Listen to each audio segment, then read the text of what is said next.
Nós temos visto como os nossos pensamentos são, de acordo com o nosso nível de consciência coletivo, os nossos maiores algozes, os que mais nos prejudicam. E temos falado sobre processos auto-obsessivos, discriminando alguns tipos específicos, e nós então reforçamos a ideia sobre as formas pensamento produzidas então através do nosso psiquismo e que causam uma alienação coletiva indizível por nós. Os espíritos cada vez mais têm nos alertado a respeito do estudo, da necessidade do estudo dessas formas. Basicamente, os conceitos iniciais, a partir da observação paranormal, parapsíquica, principalmente dos teosofistas, eles é que nos trouxeram este cenário, esta realidade a respeito das formas pensamento. E então muitas pessoas paranormais ou médiuns conseguem ver mesmo quais são as formas produzidas pelo nosso pensamento. Há até um livro também mencionado na nossa referência bibliográfica para vocês, chamado Formas Pensamento. E nós temos estudado cada vez mais como elas nos adoecem individual e coletivamente, basicamente.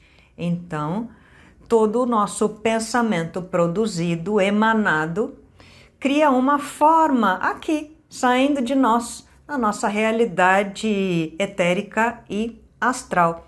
Pensou, formou, é fato, é que nós aqui no campo da matéria não conseguimos ver, mas nós caminhamos em meio a uma coletividade, a um mar de formas pensamento, as que eu gero, as que os meus familiares, amores geram, as que o vizinho gera, o vizinho de baixo, de cima, do lado, da frente, do quarteirão, das cidades e do planeta. A semelhança do que acontece com os lixos que nós descartamos, que a gente produz, os orgânicos,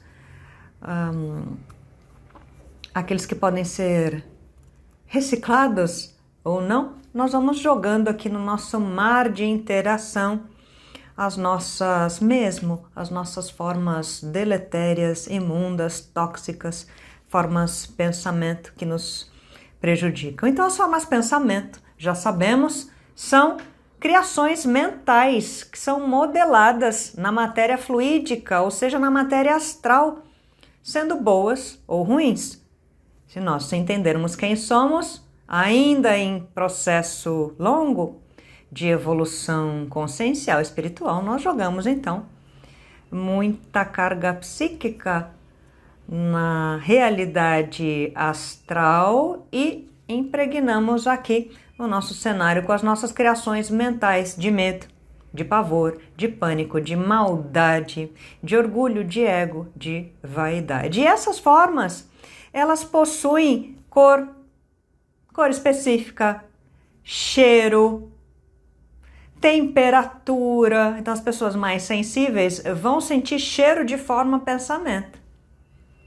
Vão sentir a temperatura, vão conseguir ver, principalmente no campo áurico de alguém, as cores específicas da sua emanação mental. Novamente, neste livro Formas Pensamento, há a descrição, uma lista de tipos de forma, por exemplo, de quando uma pessoa emite um pensamento de raiva.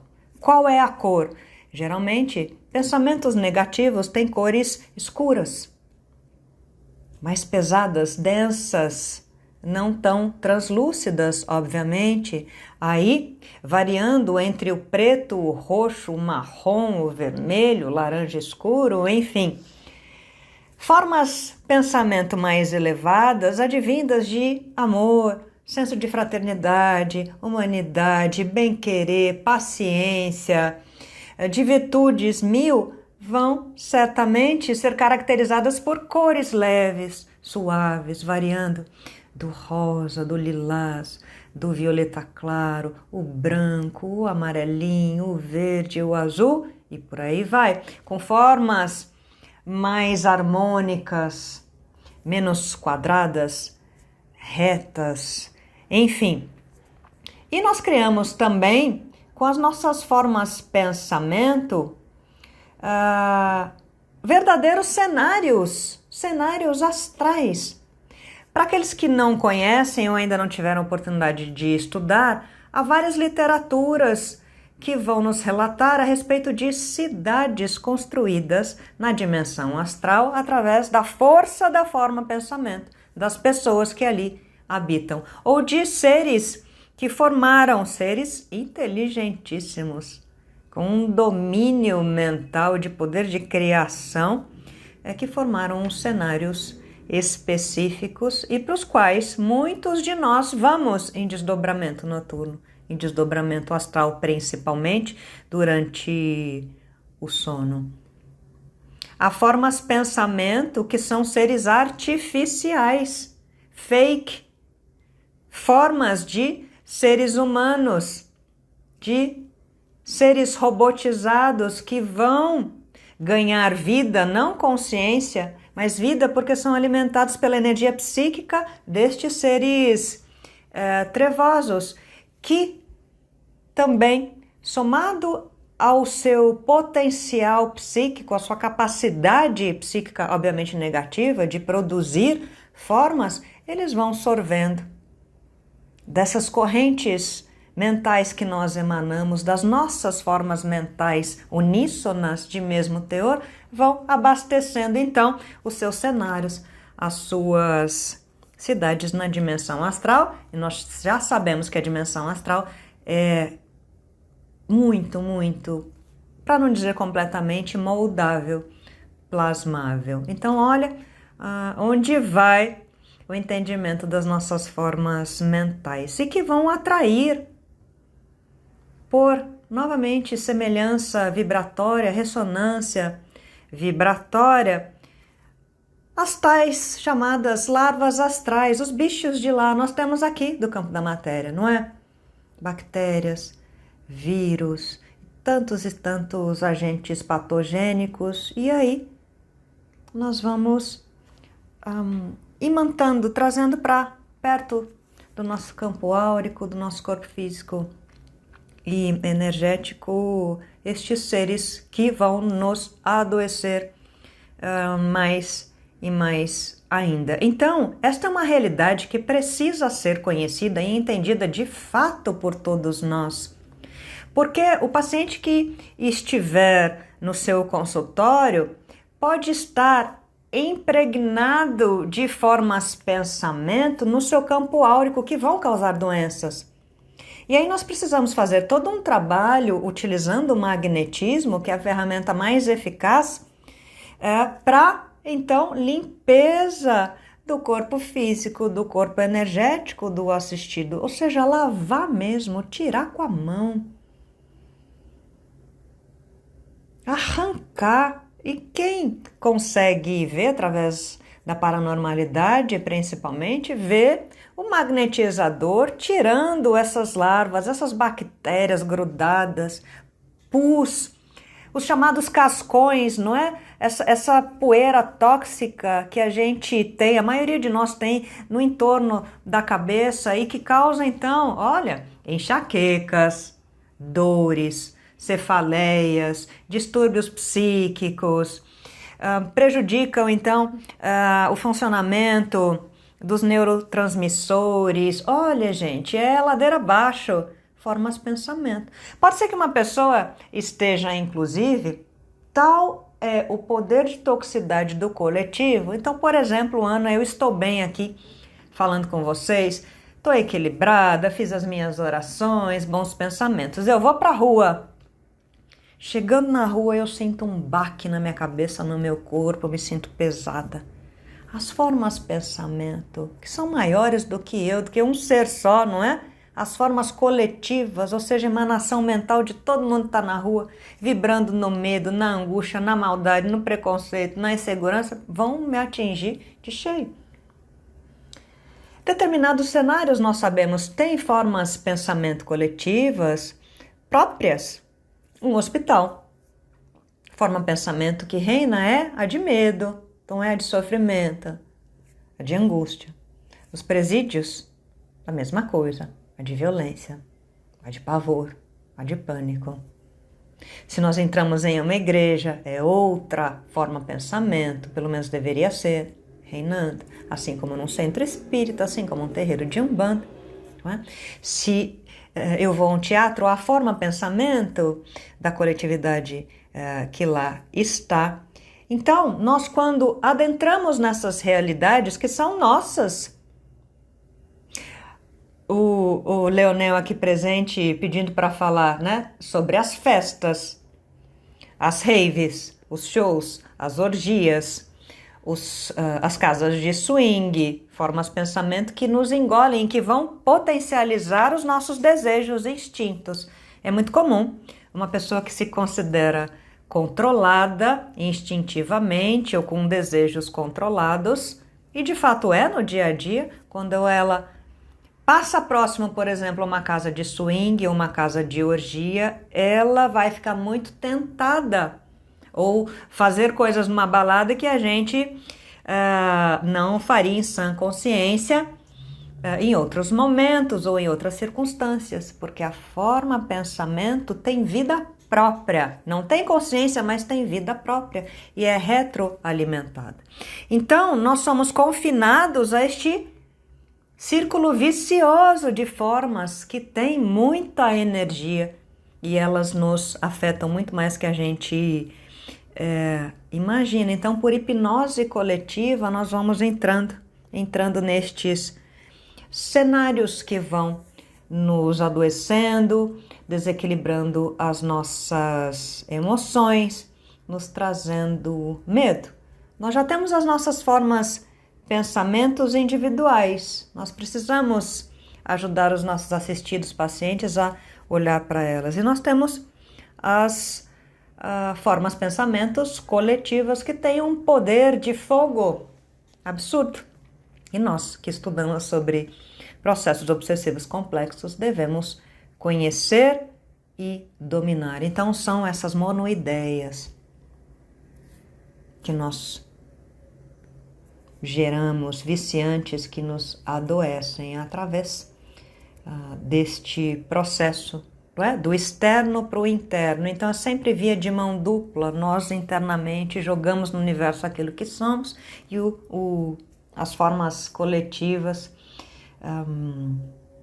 nos adoecem pela lei de retorno. Os espíritos nos dizem cada vez mais, hoje em dia, que uma das maiores frentes de trabalho deles, tarefas, dia a dia, 24 horas por dia, seja aqui, seja no Japão, seja nos Estados Unidos, qualquer lugar do planeta, é a limpeza da dimensão astral destas formas, pensamentos que nós produzimos. Então, há equipes responsáveis para, se possível, em maior ou menor medida, fazerem a asepsia dessas formas na dimensão etérica e na dimensão astral. Então, a gente precisa se conhecer e precisa definitivamente olhar para aquilo que a gente produz, porque a gente joga no mundo, a gente vomita no mundo, e isso tem agravado os nossos processos de adoecimento individual e coletivo. O espírito André Luiz, inclusive, no livro Missionários da Luz, no capítulo 4, olha, nós estamos falando da década de 50, 60 e a gente não aprendeu a olhar para isso. Ele vai nos dizer que nas moléstias da alma, como nas enfermidades do corpo físico, antes da afecção existe o ambiente, ou seja, as ações produzem efeitos. Os sentimentos geram criações. Os pensamentos dão origem a formas e consequências de infinitas expressões. E, em virtude de cada espírito representar um universo por si só, cada um de nós é responsável pela emissão das forças que lança em circulação nas correntes da vida. A cólera, a desesperação, o ódio e o vício oferecem campo a perigosos germens psíquicos na esfera da alma. E qual acontece no terreno das enfermidades do corpo? O contágio aqui é fato consumado, desde que a imprevidência ou a necessidade de luta estabeleça ambiente propício entre companheiros do mesmo nível. Cada viciação particular da personalidade produz as formas sombrias que lhes são consequentes, e estas, como as plantas inferiores que se alastram no solo, por relaxamento do responsável, são extensivas às regiões próximas onde não prevalece o espírito de vigilância e de defesa.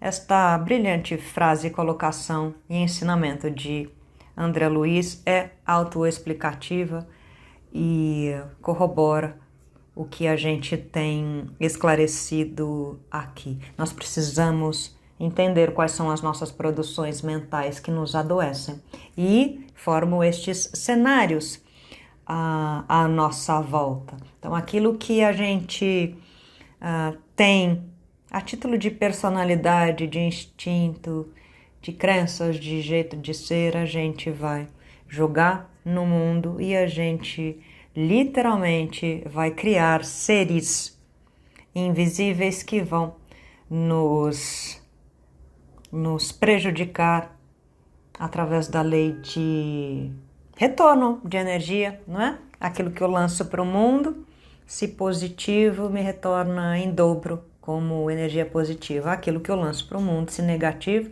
o universo que não aceita mesmo cargas em desequilíbrio, nos retorna, nos devolve para a transmutação esta energia.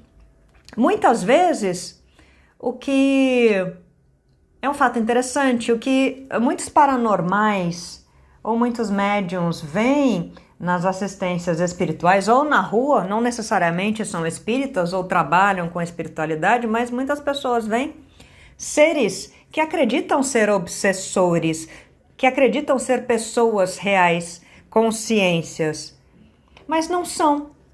São seres, os chamados seres artificiais ou elementais artificiais, sobre os quais nós estudamos em outros cursos, ou formas pensamento aderidas ao campo áurico, novamente, olha, por sintonia vibratória, formas aderidas ao campo integral do paciente. Muita gente acha que está sendo obsediada por pessoas desencarnadas, mas não.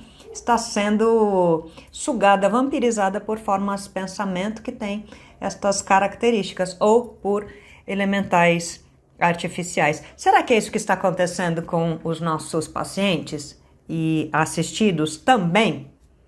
Será que qualquer tipo de prática ou intervenção ou ferramenta vai ser eficaz para este tipo de fato de realidade, para a limpeza do campo áurico, para o afastamento de elementais artificiais ou de formas pensamento deletérias e muito complexas na maioria das vezes, ou dos chamados aparelhos parasitas? Eu deixo esta reflexão aqui para a gente já analisar se a nossa ferramenta, se o nosso verbo, por mais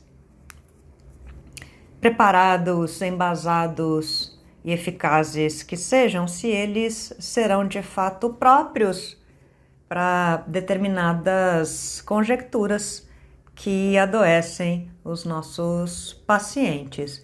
Que fique essa reflexão aqui e há maneiras, há ferramentas específicas que vão nos ajudar a entender se além de tudo aquilo que o paciente manifesta como doença no seu corpo físico, obviamente por conta da sua pensene, se ele ou ela também não atraíram estas formas de pensamento alheias e deletérias, não por acaso, novamente, lei de sintonia vibratória, não atraíram para si e não estão prejudicando ainda mais o seu processo de adoecimento. Até daqui a pouco.